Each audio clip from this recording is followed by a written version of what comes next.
The second of the 7 big relationship discoveries we made relates to learning from every relationship interaction. Here's the principle. If you learn from every relationship interaction rather than getting defensive in relationship interactions, it allows you to actually learn from the other person and them learn from you, and so that you move through things faster and get to a higher level of intimacy much faster. Here's one thing we noticed in our relationship and that we've noticed with the people we work with. Opposites attract. You get together with somebody who's not like you, and then the first thing that you do is either try to change them so they're like you, or you make them wrong for being the way they are. And some of the classic opposites are the thinker and the feeler, the spendthrift and the tightwad, the tidy one and the messy one. I see where you're pointing here.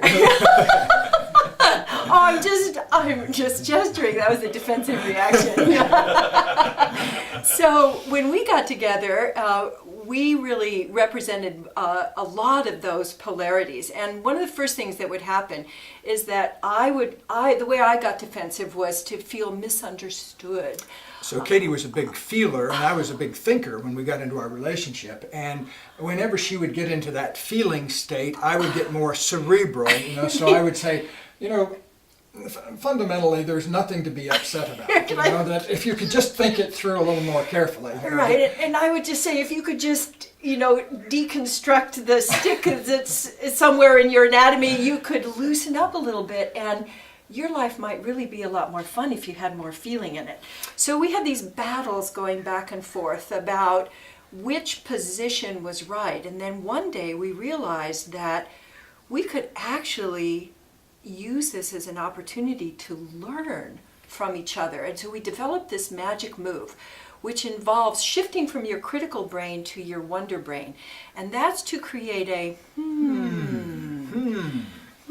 a pleasant that actually shifts you into your creative brain. And I would go, Finally, after a bunch of those, I realized, why would a thinker attract a feeler into his life? I wonder if it's because I need to learn something about my feelings. And then for the first 498 times, I would go, nah, that couldn't possibly apply. But finally, it began to dawn on me that, here was a learning opportunity that I was getting over and over again. So here's the magic move that we want to suggest to you, which is, what can I learn from this? So when you shift from trying to blame each other into, what can I learn from this? Then your relationship becomes about discovery. And after 28 plus years, we're still discovering and learning from each other, which creates day-to-day fun and enjoyment of being together.